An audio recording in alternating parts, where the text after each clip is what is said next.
This is the Illiac Suite, a podcast on AI-driven music. Join me as we dive into the ever-evolving world of AI-generated music, where algorithms become the composers and machines become the virtuosos. Yes, this music and text was written by a computer, and I am not real, but I am, and my name is Dennis Kastrup. Hello humans. New year, here I am. AI and music, such a grand slam. 2024, that's the year. Can you feel it? The new episode is near, artificial intelligence. I love this trend. A true love story with no end. The Illiac Suite is so sweet, sweet, sweet. The Illiac Suite keeps the beat. You are probably asking yourself now, what is he talking about, right? Or how is he talking? Or what is he doing? Well, what you did not know, these are the lyrics of a song I created with the new generative AI Suno. I love it. It's a game changer. You put in text prompts and it creates a whole song. Yes, a whole song with a singing voice. That is totally new in the space. So what you just heard are my lyrics I made up with the help of the page Rhyme Zone. A little bit cheap, I know, because I just put in some words and it put out some rhymes. But it is just for fun. And I asked Suno to write me a rap song. So here we go. Yo. Hello humans, new year, here I am. AI and music, such a grand slam. 2024, that's the year, can you feel it? The new episode is near, artificial intelligence, I love this trend. A true love story with no end. The Illiac Suite is so sweet, sweet, sweet. The Illiac Suite keeps a beat. Isn't that amazing? I mean, yes, of course, this is not even close to a good rap, but I am impressed. And the best thing about it is so funny. I don't even know when I had so much fun the last time with an AI. Maybe I will dig into that application in one of the next episodes a bit deeper here on the Illiac Suite because I think it's worth it. But today we will talk about some other application called Musiio, which was acquired by Soundcloud, founded by Aaron Peterson and Hazel Savage in 2018. On their website it says, "We automate tagging, supercharge search and provide highly detailed music analysis and reports for customers around the world." What that has to do with artificial intelligence and how it exactly works, that is what I wanted to know from Hazel. Let me introduce her to you. Okay, I can't stop it. Suno AI does it. Hazel has spent 15 years in the music industry, working for some of the world's largest music brands, from stacking shelves at H&B to running teams and businesses at the forefront of music listening and recommendations. Hazel understands the need of the industry, from musician through to large multinational. With 14 years of music industry experience, she is proud to list Shazam, Universal, and Pandora as previous experience. This was the third time I met Hazel. Some years ago I did a report about her for German radio and I saw her at South by Southwest last year. Hazel is such a great example for people working in the music and AI field. She was a punk rock girl. She came from the music scene and then connected herself kind of with technology. In 2022, she got the Woman in Music Award. Here is her story. My very, very first job when I started in the industry was I used to work at a record store in London called HMV on Oxford Street, and that was when I was like 21. So like immediately out of university, that was the first thing that I did. And then after HMV, very quickly I was working for Shazam, and then had a career at Shazam, Universal, Pandora, BandLab, and a lot of the music tech companies. Moving up from there. So, and I was a musician as well. So I got my first guitar when I was 13. And I used to play in a band, used to play in an all-girl punk band in London. So I very much came at it from, I was a musician, I worked in the music industry, and just had a passion for all things related to the space. So it was very natural that that I would also build a company in this space. Hazel is talking about her musical background as an all-girl punk band. So I searched for that all-girl punk band and I found them. Ginkinta, if I pronounced that right, 3 girls, 1 mission, punk. Here they are from their 2015 EP. The song is called Of Course. Oi.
Hazel Savage with her band Ginkinta and her punk rock song Oi, and I add another Oi, Oi, Oi. By the way, her co-founder and partner at Musiio is a heavy metal lover. What a wonderful combination. Metal and punk. Wonderful.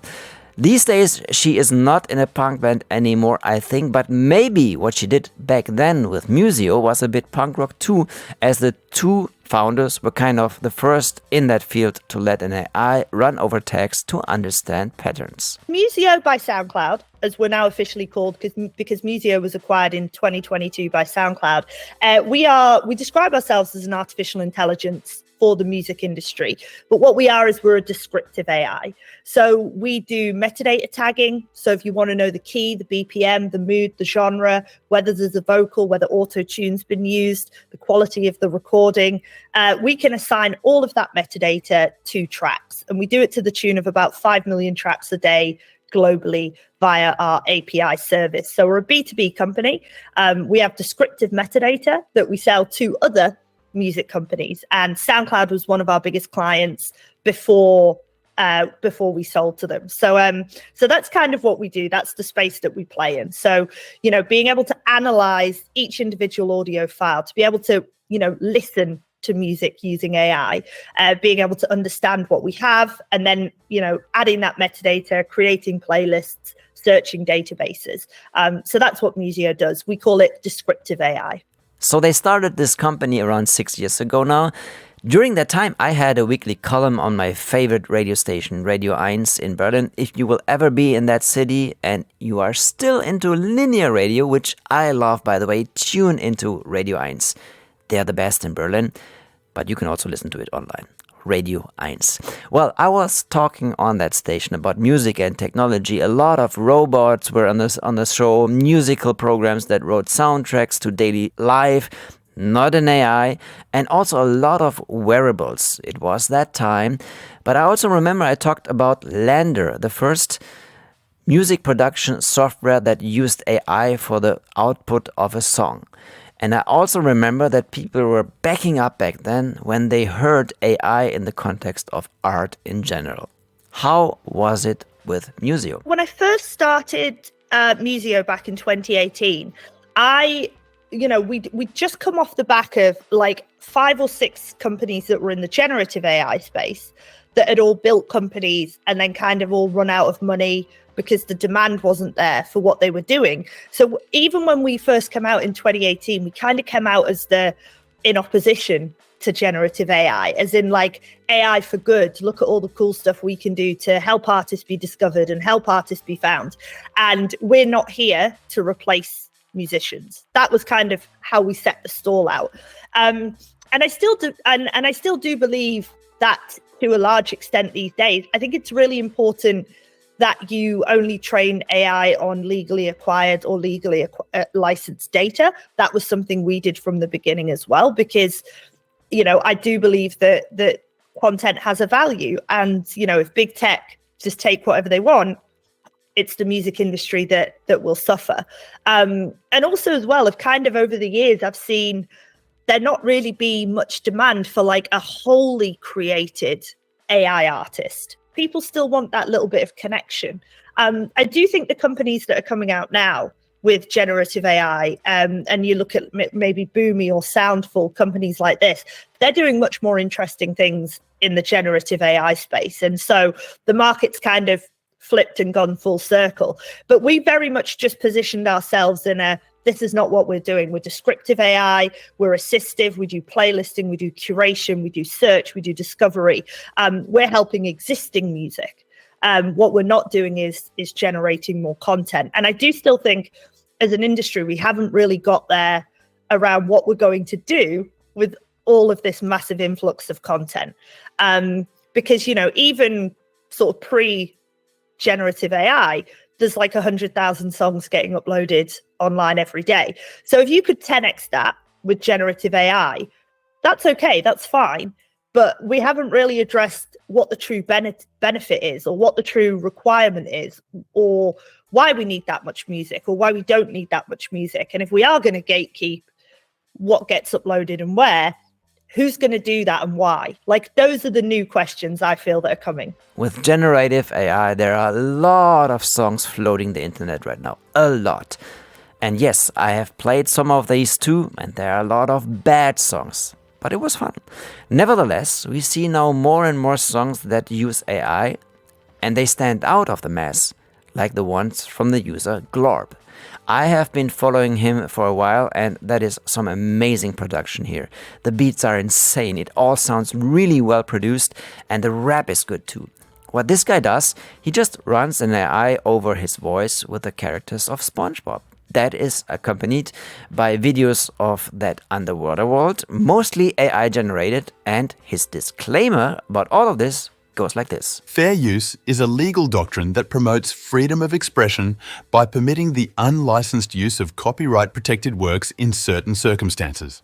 Section 107 of the Copyright Act provides the statutory framework for determining whether something is a fair use and identifies certain types of uses, such as criticism, comment, news reporting, teaching, scholarship, and research as examples of activities that may qualify as fair use. This is parody. Glorb has clicks on YouTube and TikTok which are in the millions. On Reddit, people are discussing which well-known rapper is behind that name. The opinion there is, this is so good that it must be a side project of someone famous. If it is some famous person, that's how you use your skills in a fun way with AI. If it is not, same, but maybe he will get big someday. So let's listen to that Glorb. The name of the song is called STD, and the name of the interpreter is called Dankton, in reference to the SpongeBob character Plankton. Fuck you, your formula, and your dumb bitch of a daughter crabs. Gang! Young enough to die and original to fuck. Yeah, I came from the bottom, baby, I'm not getting stuck. We should lean by the leader like whoa, whoa, whoa, whoa. We should lean by the leader like whoa, whoa, whoa, whoa.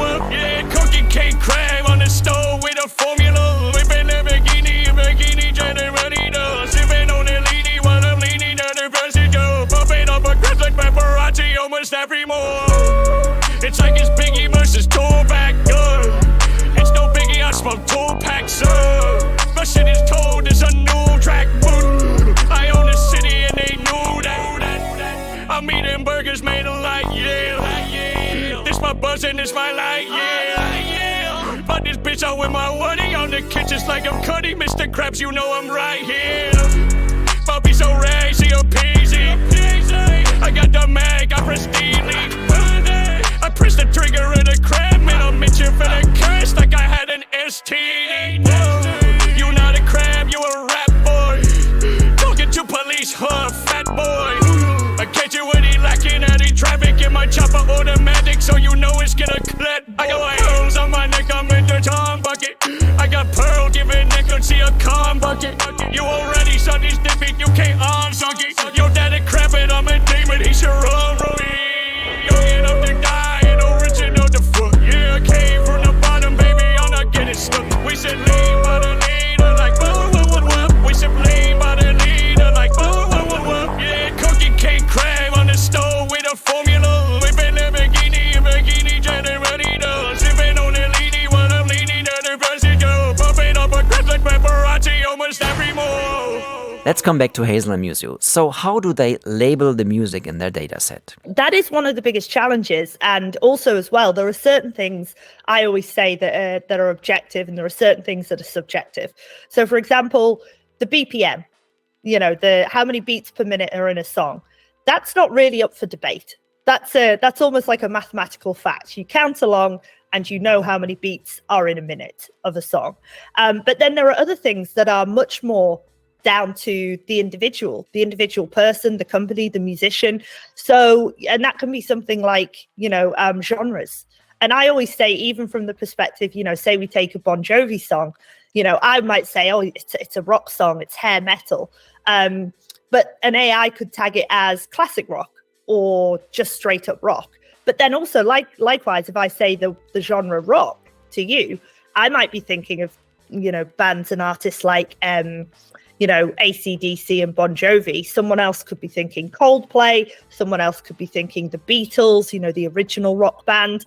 And so the way that we use these words is also challenging. And it is challenging to build a taxonomy that works for as many people as possible. But the way that we do that, or the way that we built it at Musiio, is we would start with, say, a genre like rock. We would have our musicologists, and we had our own music team in-house, define the genre and write a description of what rock means in this AI model. So write down the characteristics, write down the examples, couple of links to tracks that would typify this. And then we would go, okay, this is our solid definition of rock. It's been through a couple of different people. We're confident. So now what we do is we're looking for 2,000 to 5,000 examples that typify the thing that we're trying to explain. So we're looking for 2,000 to 5,000 rock songs that anyone listening to them would hopefully agree, yes, that's a rock song. And then we basically give those 2,000 songs to the AI and we say, this is what rock looks like. These are the examples. This is what we're trying to get you to understand, so that the next time the AI sees a song that has similar characteristics, features to the songs that we've shown it, the 2,000, then it will be able to say, this is a rock song. And then we also let it give us sort of a percentage accuracy. So it might say rock brackets 40%. And what that means is it's 40% sure that rock is a good tag for this song. Or it might say rock 90%. It's very sure that this is a good tag. And so we offer between 1 and 4 genres per track that we're tagging. And really what we're trying to do is we're trying to get it as close as possible. Of course, there will always be, some disagreements and some, different opinions on how it works.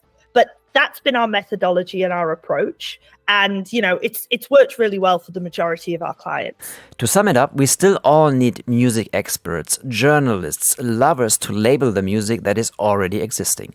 There is no AI in the world able to do this on its own. My co-founder always used to say, Aaron Peterson, a Swedish guy, always used to quote, I'm very, very good at building AI, but I'm not very good at judging the outcome. So, as soon as he would train a model based on these definitions, it would go back to our musicology team, who would then vet and review if the AI has achieved the accuracy. And you really need experts in a lot of different genres. If somebody's going to review the category of Afrobeat. You need someone who's familiar with Afrobeat music. And so we were really lucky. We had a team of usually around 4 when we were based in Singapore, and obviously the sales team would jump in as well. I'd be happy to cover the rock music, the classical, the Americana, the bluegrass. That's my area, and be able to judge whether I thought those tags were accurate. And we came up with our own sort of QA system, our quality assurance that the model had achieved an accuracy level with which most of us musicians agreed with.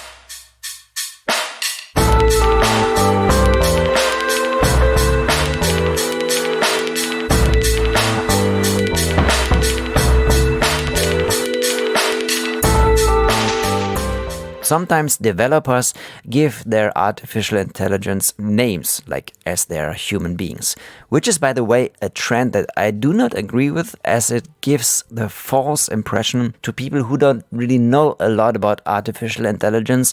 And if you make a machine human, it's more impressive and it's also a little bit more scary. And also behind this, the human side could hide because they could always put in front the human name of a machine. So I think it's not a right thing to do.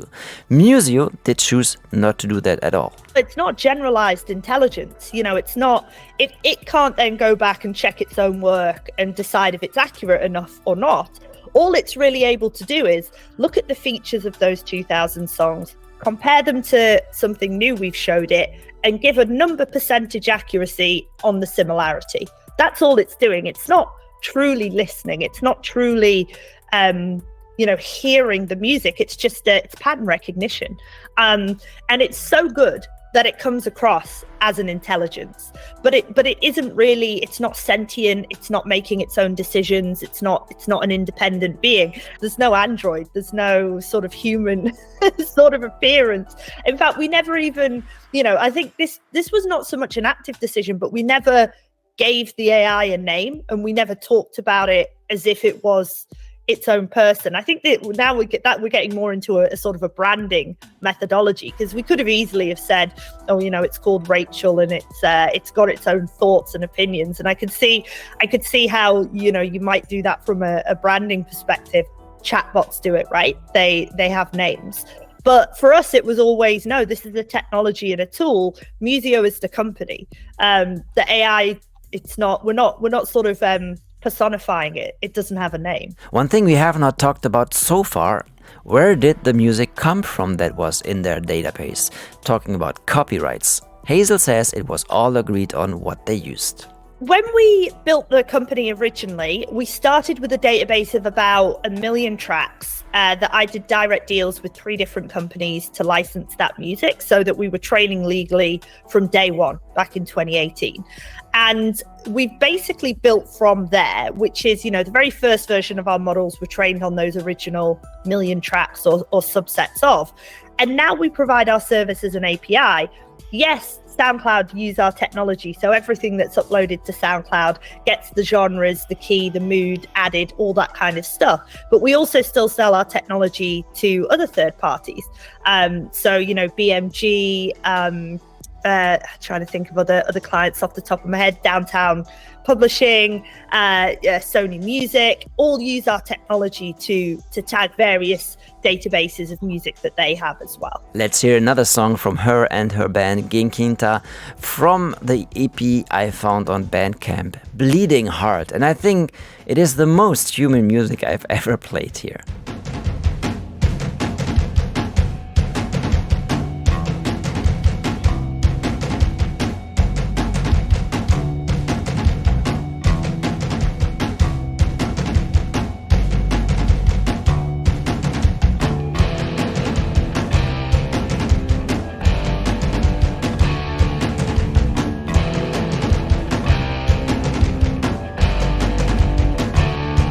Don't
Love it. Reminds me of the times when I was young and running around with t-shirts that had "I like techno unplugged" written on them. Times are changing, and that is a good thing. I am very open now to new music, and one reason is the huge amount of music that is available from all over the world right now. And the question remains though, are the AIs also fed with different music from different places? And if, from which parts of the world? When we first started as a company, our first classifier could only identify like 21 moods, and it was like rock, pop, classical, all the sort of the big hero genres. But we realized quickly that it wasn't super efficient, because if you then showed the AI, say some Bollywood music, it had no categorization for Bollywood music at all, and therefore it would give one of the other tags incorrectly, but with a very low similarity. So we realized that we needed to expand that, and one of the things we did early in the company was launch the sort of versions 2 and 3 of the genre classifier, and I think now we're up to 84 distinct genres, and we do have some ones in there, like I said, Afrobeat, we've got J-pop, we've got C-pop, Mando pop. So we are trying to recognize music from around the world. In an ideal world, I would love to be more granular on some of these cultural nuances. So for example, we can identify Indian music, but what we don't currently do is identify, say, the top 20 subgenres of Indian music.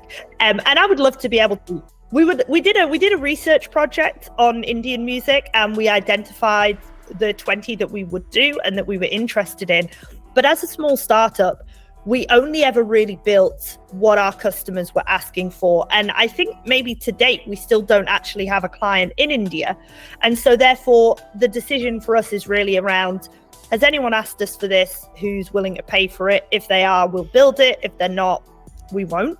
So, and same with Latin America as well. We don't have a huge foothold there. And of course, there are lots of, I'm a big fan of music out of Latin America myself, but there isn't a big sort of appetite for our product in that region. The biggest appetite for our product has been in the US, has been in Europe. We do have a few in Africa, Australia, Southeast Asia.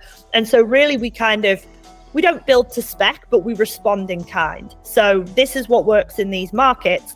And, if the sort of the commercial opportunities come in other markets, then we'll expand there as well. So we've done our best to kind of be as, encompassing as possible and include as many global genres, but there probably are some local nuances that we're just not capturing because of with only 84 genres. I think, like Apple Music streaming service has something like 800. When you upload to Apple Music as a distributor, you choose from one of 800 genres. So obviously we're no way, that's 10x more. We're no way that granular yet. But technically the technology could get there if the commercial demand is also there for it. Let's come back one more time to the music AI generator Suno, which I mentioned in the beginning. It is amazing as it creates full songs, meaning you do not have to create melodies, rhythms, or voices separately and then put them together. No, just put in your prompts and it will generate all this together. You can also write your own lyrics if you want to. So I thought, as Hazel was talking about Indian music, I prompted lyrics about a podcast that talks about artificial intelligence and music in the musical style of Indian Bollywood music. To be honest, Indian music is not the strength of Suno so far. You ready for a podcast like never before? Talking AI and music, get your mind ready to explore. From innovation to creation, it's a fusion of two worlds. Let's dive into the future where the magic unfolds. Tune into the podcast, let's ignite the sparks. Artificial intelligence and music, an amalgamation of us. From Bollywood beats to melodies that soar high. Get ready for a musical journey, no boundaries in the sky. So let's imagine this is a generative AI song that might end up in the database of Musiio and Soundcloud in the future. How do they deal with AI music? We don't just take anything that's uploaded to SoundCloud for data sets. So our data sets are still done with permission, with sign off, and they're also static to an extent. So it's not just that every single thing that gets uploaded instantly gets evolved into the model. And so there would be a huge amount of data set cleaning that was needed to be done. Because I think, the worst case scenario is you end up training an AI on other types of AI, and you just end up with a really weird, circular, poorly performing product. So if we ever did want to, say increase from 84 genres to 800, we'd be back with the musicologists. We'd be back at, looking at legally acquired data sets and doing it properly. It wouldn't just be a case of absorbing everything that's uploaded to SoundCloud. I absolutely think everyone's in agreement that nobody should use content that they don't have the rights to use. But it's an evolving space. And I think, SoundCloud is at the forefront of that. One thing I will say, and this is Hazel Savage, my personal opinion, is that, as opposed to the company, is that I think the other thing people haven't understood yet is that there can be good and bad AI generated music. Like, there's no press one big button and instantly an absolutely perfect song appears. A lot of what's generated using AI is not pleasant to listen to or not enjoyable. And, companies, I'm really excited by a generative AI company called Make It, which basically is generative AI. But the first thing they've identified is that just because you give people AI tools and you give them AI voices and you give them the ability to create music without having learned an instrument does not mean that the output is great. So I think this is an evolving space.